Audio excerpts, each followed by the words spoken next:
यहाँ की मिट्टी मुझे जन्म दिया है, इसीलिए यहाँ पर जो भी जन्म लेगा आप उसको अपना धाम बुलाना। भगवान राम सीता को वचन दिए, सीते मिथिलांचल की भूमि में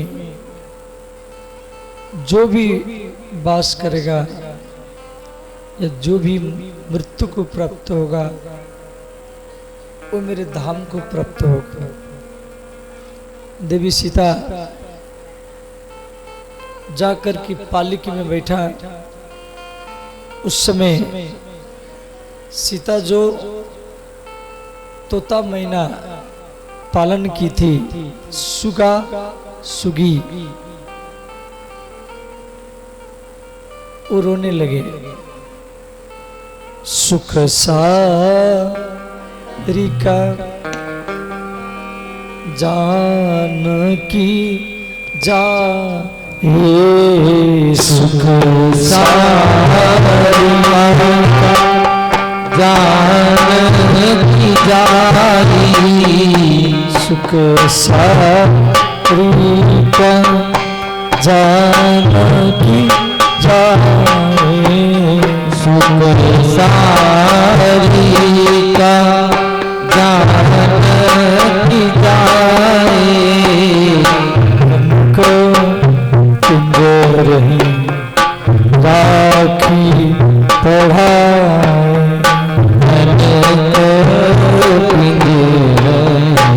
राखी पढ़ाए।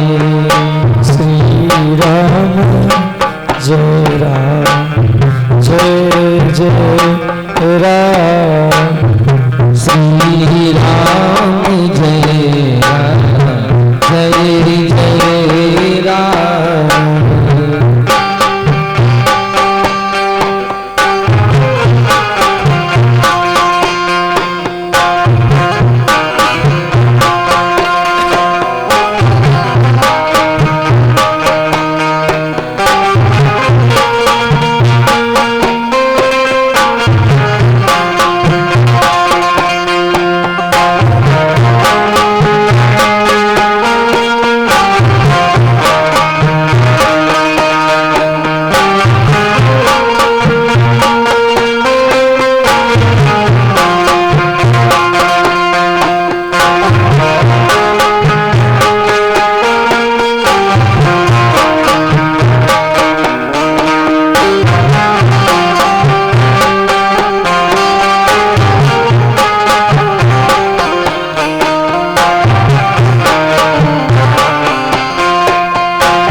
व्याकुल कही कहाँ बैदेही, सुनि धीरज धरि हर उनके ही।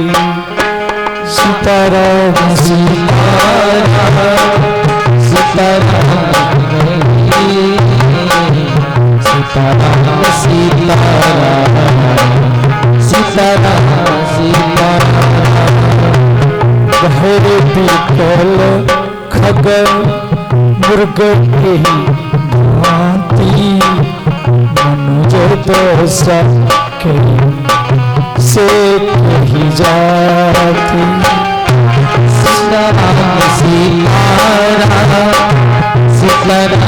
सीताराम सीताराम सीताराम सीताराम सीताराम। मंगल हो अमंगल हरि, प्रभु दशरथ दशरथ अजीर बिहारी। सीताराम सीताराम सीताराम सीताराम सीताराम सीताराम सीताराम सीताराम। श्री गोस्वामी तुलसीदास जी लिखे हैं, व्याकुल कहीं कहाँ वैदेही। वो सुगा सुगी रोते हुए कह रहे हैं, सीते वैदेही आप कहाँ हैं। और जितना गौ माता है वो भी सीता की याद में रो रहे हैं, और जितना घोड़े हैं, पक्षी है, मयूर है, वो भी सीता की याद में रो रहे हैं। श्री सिया चलत व्याकुल पुरवासी, और सारा अयोध्यावासी रो रहे, जनकपुरवासी रो रहे। श्री महाराज जनक पीछे पीछे जा रहे हैं, क्यों चारों बेटियों का विदाई हो रहा है। कोई बेटी जब ससुराल को जाती है तो बेटी के विदाई में अड़ोसी पड़ोसी माता पिता सब रोते हैं,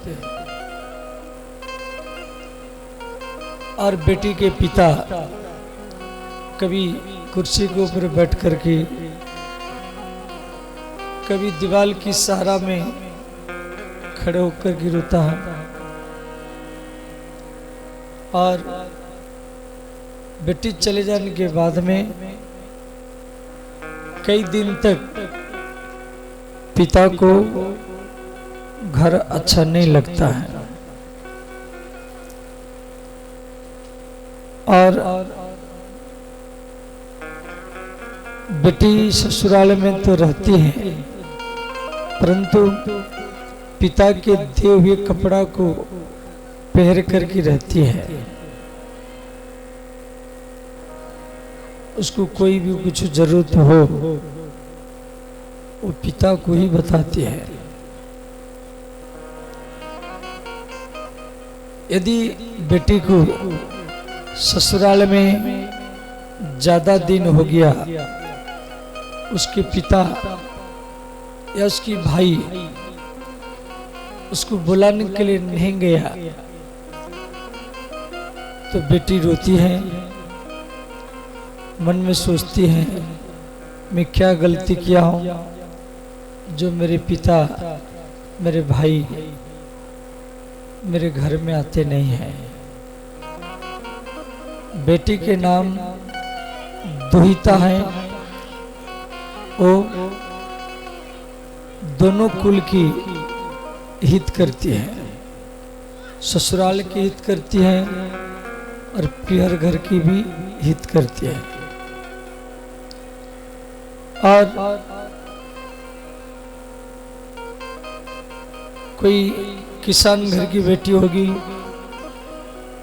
वो सोचती है मेरे पिताजी खेत से आते होंगे, कौन रोटी खिलाएगी।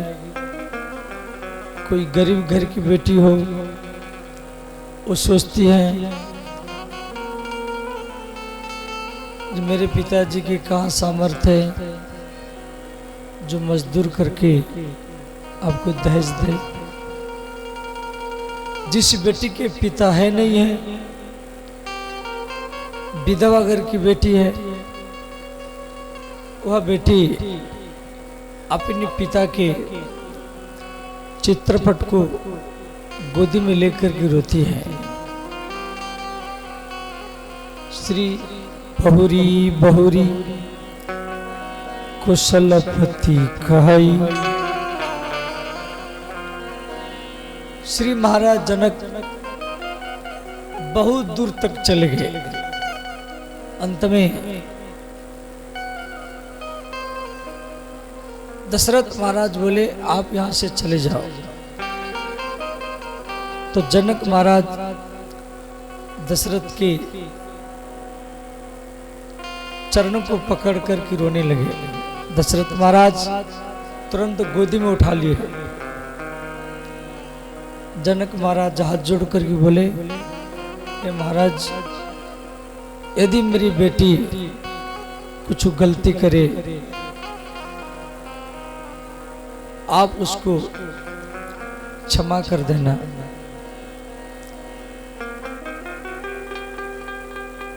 और श्री महाराज जनक वहीं से अब मिथिला की ओर वापस आ रहे हैं। सीता का विदाई करके वापस आ रहे हैं। तो आगे आगे एक गौ माता जा रही। वो गौ माता थी कौन? देवी पृथ्वी गौ के रूप में सीता की विदाई कर रही थी। तो जिस जमीन से जिस खेती से सीता जन्म ली थी तो महाराज जनक उसी खेत के मेड़ के ऊपर बैठ करके रोने लगे। सारा मिथिला के लोग को मालूम पड़ा जो महाराज जनक खेत के मेड़ के ऊपर बैठ कर के रो रहे हैं। महारानी सुनैना श्री जनक जी के पास जाकर के बोलती है महाराज आप यहाँ क्या कर रहे हैं? जनक जी बोले महारानी ये वही खेत है वही जमीन है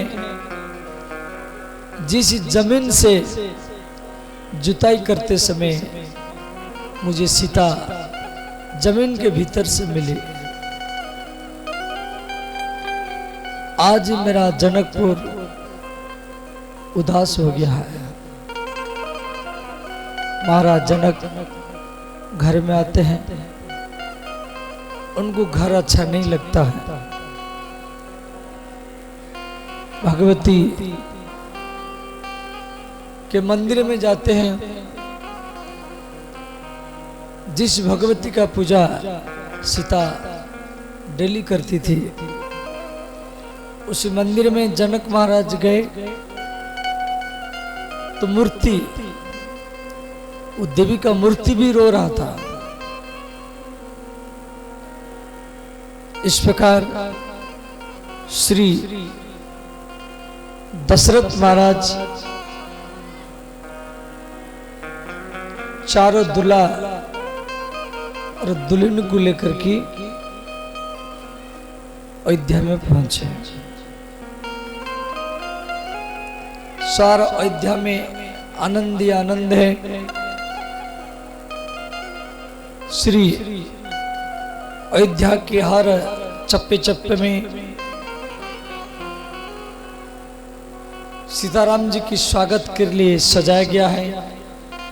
केला के खंबा से, आम के पत्ते से, रोली मूली से और श्री कौशल्या कैकेयी सुमित्रा चारों दुल्हा दुल्हनों का आरती किए और महल के भीतर में प्रवेश कराया।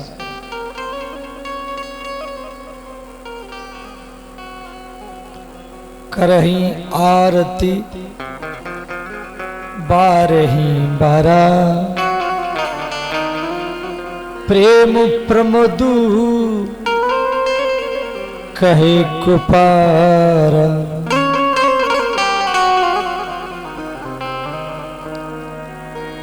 अब कोई भी दुल्हन, कोई भी कन्या जब दुल्हन बन करके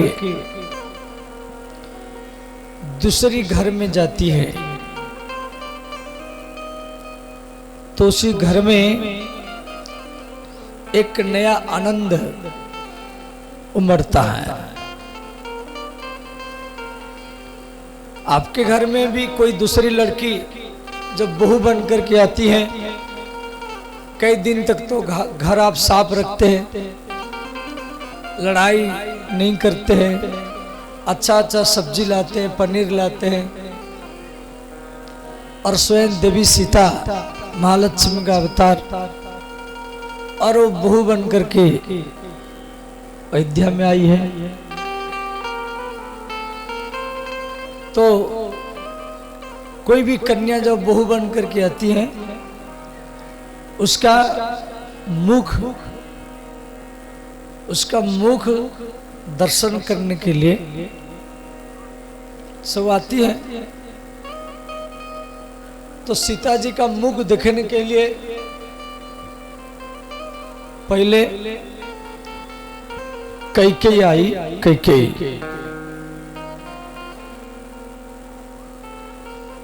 तो कैकेयी सीता जी का मुख देख करके अपना सोने के महल सीता को दान किया। सोने की महल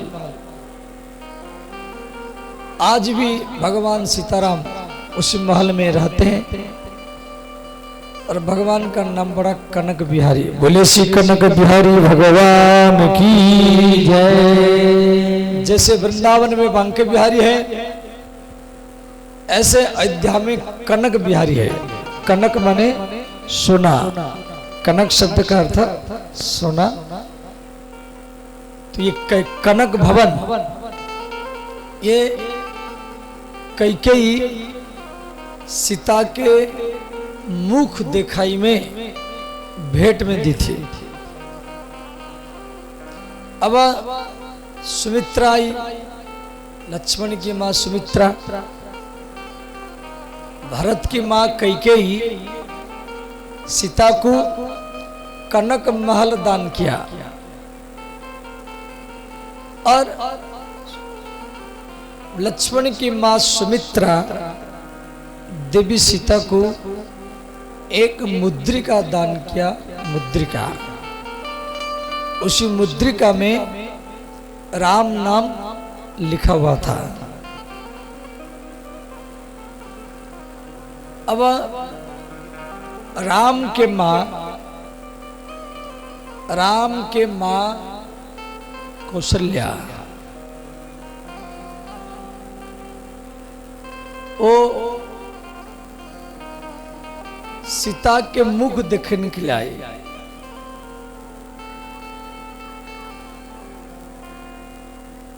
और देवी सीता इतना सुंदरी थी,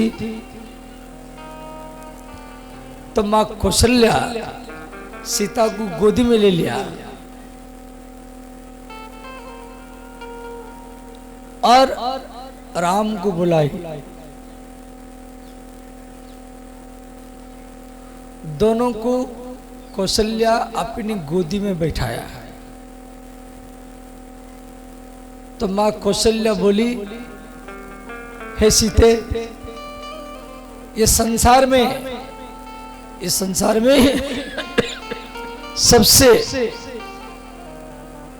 सबसे प्रिय मुझे मेरा पुत्र राम है।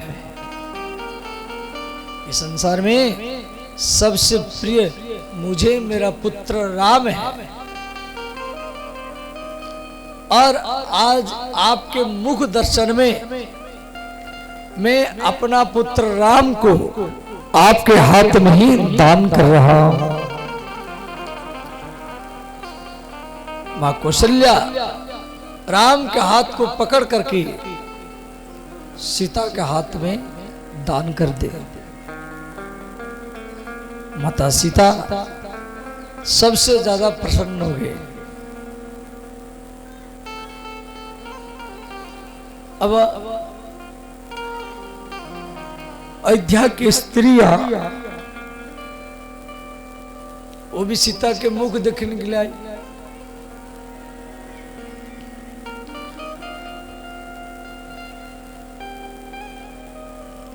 जूथ जूथ मिली चली सुहासिनी, निज छवि निदरही मदन विलासिनी। अयोध्या के स्त्रियां सीता जी के मुख देखने के लिए आई और वो सब स्त्रियां सीता जी के मुख में वो अपना मुख देखती थी। ध्यान देना, सीता जी के मुख में, सीता जी के गाल में, सीता जी के कपोल में अयोध्या की स्त्रियां अपना मुख देखती थी। क्यों? सीता जी का जो मुख है वो शीशा जैसा है। शीशा, दर्पण, कांच। जैसे कांच में आप अपना मुख देखते दिखाई देता है, परंतु कांच कठोर है। सीता जी का मुख कोमल है, कांच जैसा है और एकदम स्निग्ध है। स्निग्ध माने कोमल। इसीलिए अयोध्या के स्त्रियों को सीता जी के मुख में अपना मुख दिखाई देता था और उनको ऐसे लगता था सीता हमारी जैसी है। जूत जूत मिली चली सुहासिनी, निज छवि निदरही मदन विलासिनी। इधर जितना सब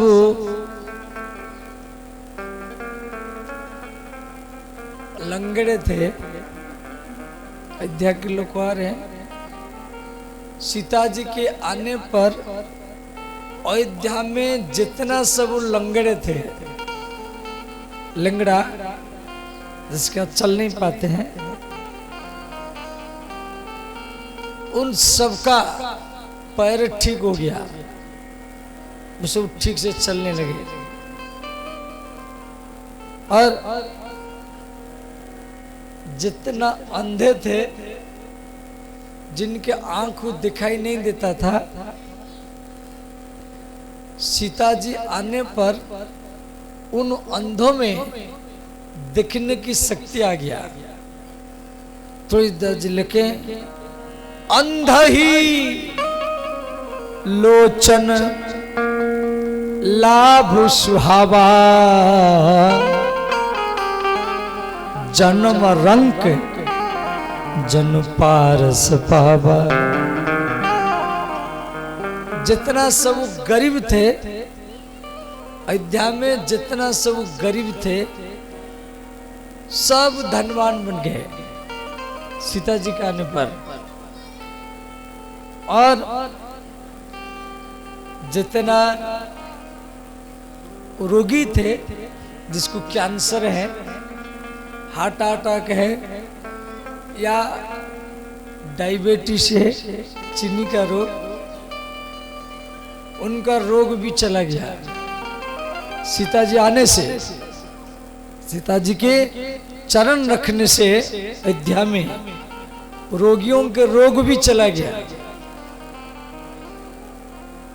ये बात मैं अपने मन से नहीं बोल रहा हूं, सीता महालक्ष्मी का अवतार है, वहां सब कुछ संभव है। तुलसीदास जी रामचरितमानस में लिखे हैं,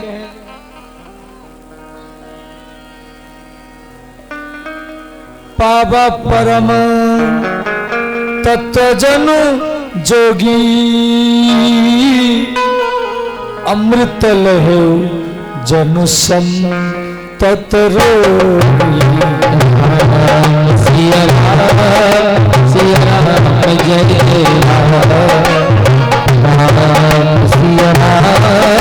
सिया राम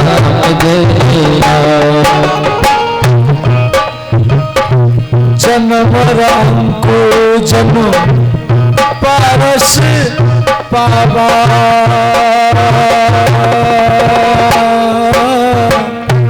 अंधरी लोचन लाभ सुहावा। राम सिया राम जय जय राम। राम सिया राम जय जय राम। मुकदम जन शारद छाई मानव समर सुर जय पाई। राम सिया राम जय जय राम। राम सिया राम जय जय राम। सब गाइए तुम हाथ उठा कर गए।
सिंहासन साज सुहा जनु मनोज जहाँ बनाए। सिया राम जय जय राम। सिया राम जय जय राम। मंगल भगवान मंगल हरि जब सुखसीरत अजीर बिहारी। सिया राम जय जय राम। सिया राम जय जय राम। हर हर महादेव।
अयोध्या में आनंद ही आनंद है। श्री रामलला अब सोने के लिए जा रहे हैं।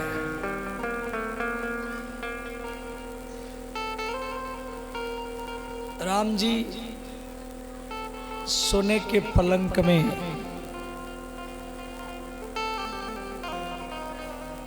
लेटे हुए हैं तो मां कौशल्या बगल में बैठी है देवी सीता है, लक्ष्मण है, भरत है, शत्रुघ्न है। तो माता कौशल्या राम को प्रश्न की, पुत्र राम, हम सुना है विश्वामित्र मुनि जब आपको लेकर की जा रहे थे तो आप रास्ता में तड़का को मारे हैं।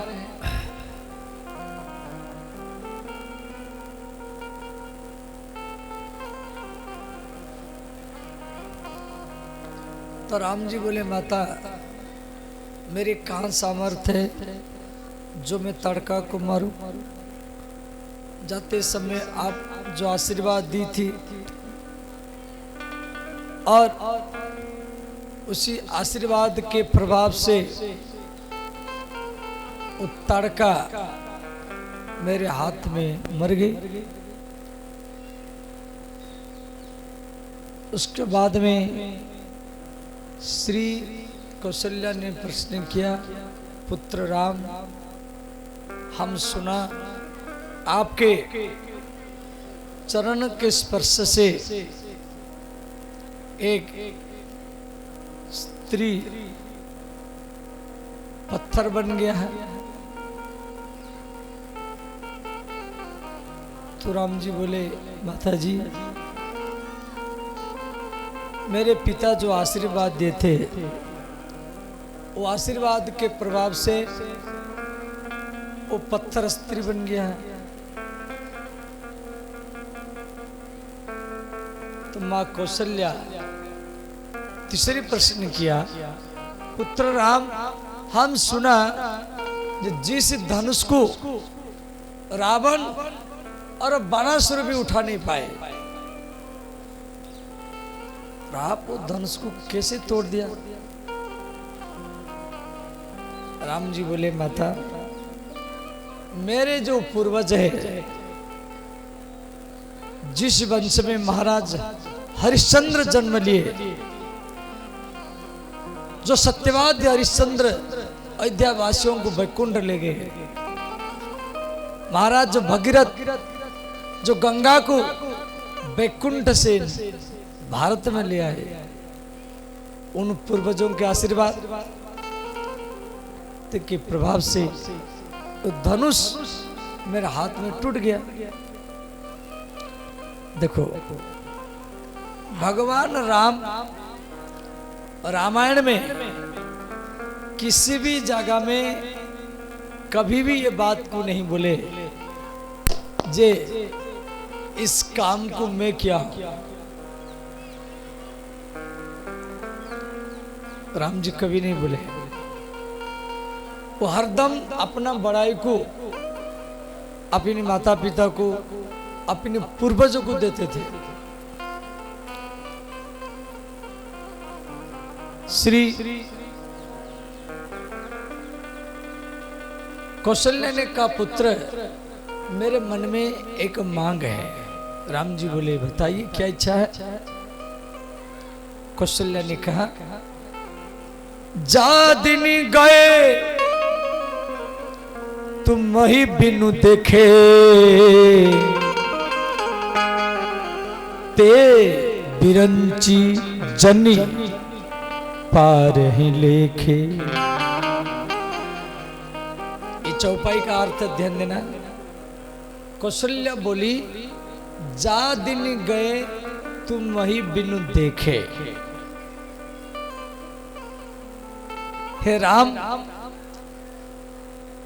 जो दिन आपको बिना देखे चला गया, जो दिन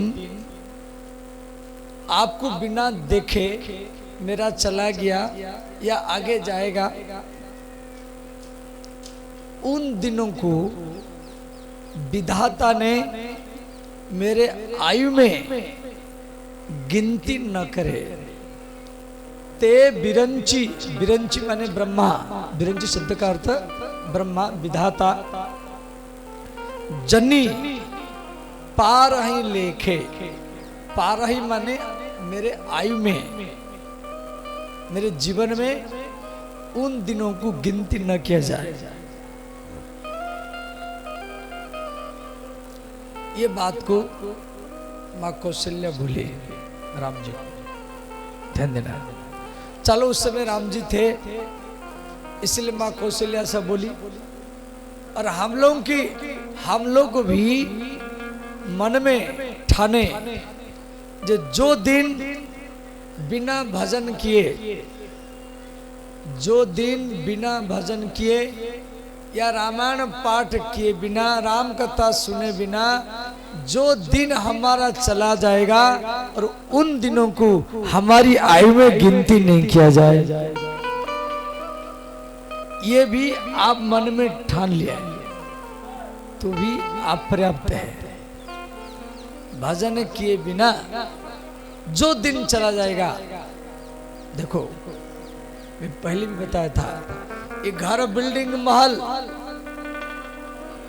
ये साथ में नहीं जाएगा, ये खेती जमीन कार मोटरसाइकिल ये भी साथ में नहीं जाएगा, ये बाल बच्चे पत्नी या पति ये भी साथ में नहीं जाएंगे, ये देह ये शरीर इसको खिलाए पिलाए कपड़ा पहराए ये भी शरीर ये देह भी साथ में नहीं जाएगा। साथ में जाएगा क्या?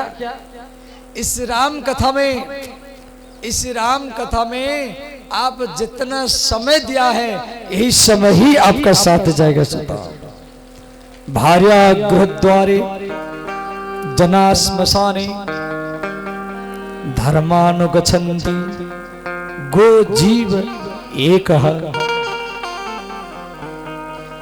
कोई व्यक्ति श्मशान को जाता है, वह अकबरपुर में मान लो कोई मर गया तो कंधा के ऊपर हम लोग को श्मशान को लेकर के जाते हैं, राम नाम सत्य सब यही गत्य है, राम नाम सत्य है बोलते हुए। तो कुछ लोग क्या करते हैं, उसके ऊपर सिक्का 1 रुपया 2 रुपया 5 रुपया 10 रुपया के सिक्का, मखाना चिनोरी चावल उसके ऊपर लुटाते फेंकते हैं, ध्यान देना। और वो कंधा के ऊपर वो जा रहा है, राम नाम सत्य कह कर की रुपया उसके ऊपर फेंक रहे हैं, और वो रुपया छाती में पड़ा है, वो रुपया उसके हाथ के अगल बगल में पड़ा है, उसके हाथ के अगल बगल में भी रुपया पड़ा है, और 1 रुपया वो उठा नहीं पा रहा है, 1 रुपया वो उठा नहीं पा रहा है। समाज को ये संदेह दे करके जा रहा है, समाज वालों जिस रुपया के लिए, जिस रुपया इकट्ठा करने के लिए सारा जिंदगी लगाया और आज वही रुपया मेरे हाथ की अगल बगल में पड़ा है, मैं 1 भी रुपया उठा नहीं पा रहा।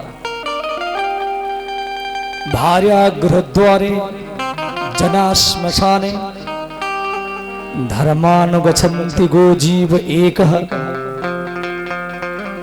इसीलिए धर्मों को इकट्ठा करना है, सत्संग को इकट्ठा करना है, यही सच्चा खजाना है। ये तो सब बिल्डिंग फिल्डिंग 10-20 साल के बाद में इसमें गिर जाएगा। जो मार्बल टाइल लगा करके आप लगा रहे हैं, 10-20 साल के बाद में आपके बेटा या आपकी पोता बोलेगा अरे ये सब ओल्ड मॉडल हो गया है, ये पुराना हो गया है, सब जेसी में तोड़ो, अब इस जेसी में तोड़ो पर नया डिजाइन का बनाओ। क्यों? हर 10-10 साल में युग परिवर्तन हो जाता है। जो किवाड़ आप लगाया, जो घर बनाया, आपका बेटा आपका पोता वो घर को तोड़ेंगे, कहेंगे ये ओल्ड हो गया, आगे ऐसा ऐसा डिजाइन सब घर आएगा। वो मूविंग वाला घर जिधर मान लो आप अकबरपुर में हैं और दिल्ली में जाके रहना चाहते हैं तो घर भी दिल्ली जाएगा, ऐसा से वो आगे घर आने वाला है। आप जिधर जाएंगे उधर घर भी चलेगा, इस डिजाइन का घर सब आगे आने वाला है। तो ये सब ईंट पत्थर वाला घर ऐसे भी मिटा दिया जाएगा। तो युग परिवर्तन होता रहता है। तो अपरिवर्तन क्या है? आपका शरीर भी परिवर्तन है। आप बच्चे थे, 1 दिन के 5 दिन के हुए, 3 महीना के हुए, करवट लिए, फिर घुटना में चले, फिर दीवार पकड़ पकड़ करके चले, फिर 5-6 साल के हो गए, पौगंड हो गए, किशोर हो गए, फिर युवक बन गए, फिर शादी किए, फिर उसके बाद में आपके बाल बच्चे हुए, फिर बाल बच्चों को पढ़ाया लिखाया, फिर उम्रदार बन गए, फिर आपकी पोता हुए, नाती देवता हुए, फिर बूढ़े हो गए, फिर मर जाएंगे। और व्यक्ति इसी को ही जीवन मानता है। नहीं नहीं, इससे भी और जीवन है। इसीलिए मां कौशल्या ने कहा, जा दिन गए तुम ही बिनु देखे, ते बिरंच जनी पार ही लेखे। वो दिन हमारी गिनती नहीं किया जाए। चलो देखो,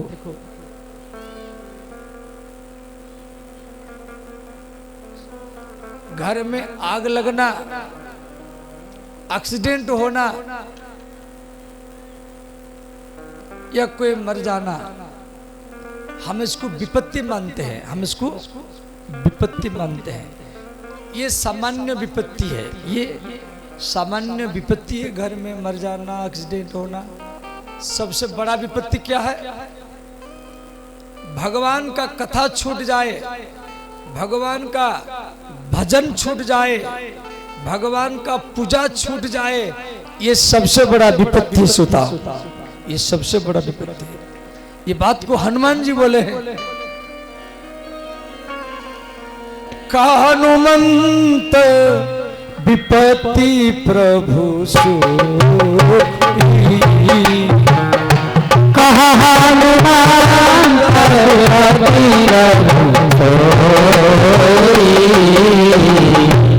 श्री हनुमंत को राम जी बोले सुंदराकांड में, हे हनुमान, सबसे बड़ा विपत्ति क्या है?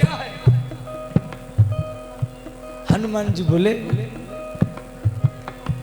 जब तब सुमिरन भजन होई,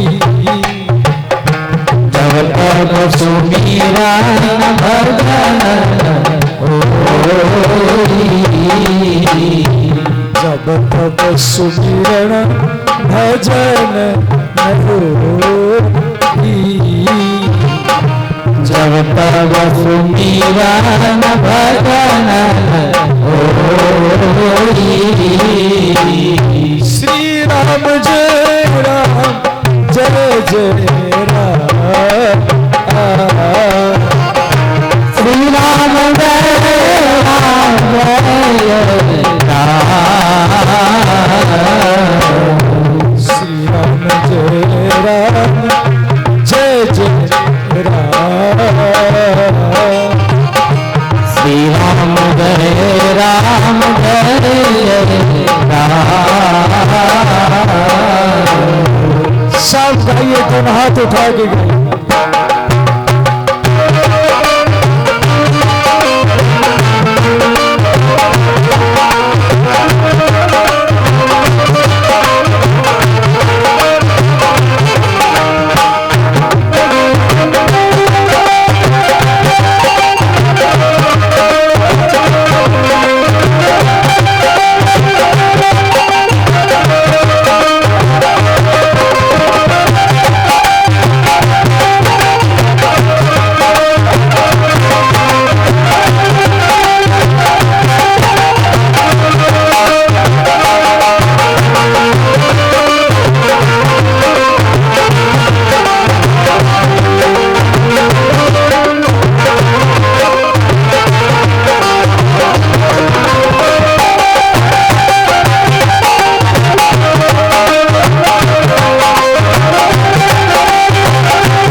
जब सीता जी के साथ अयोध्या में आए, जब तेरा यही घर आए,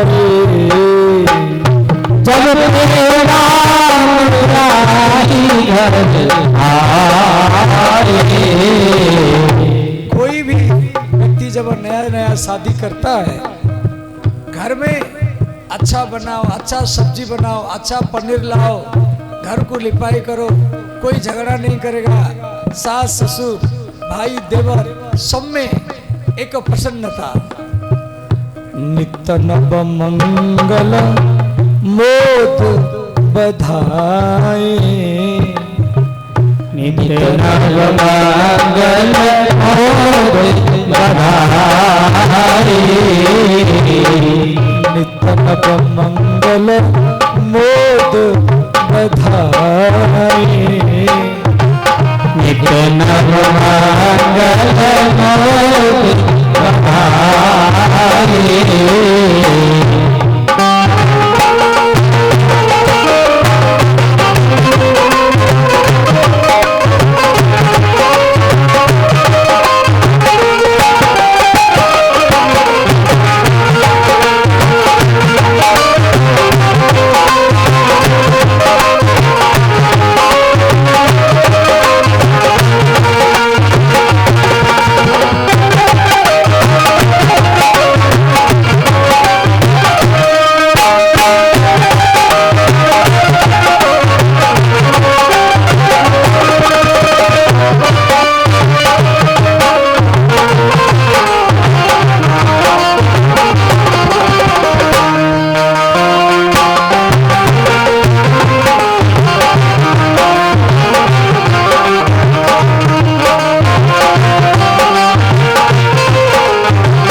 इस प्रकार अयोध्या में आनंद ही आनंद है।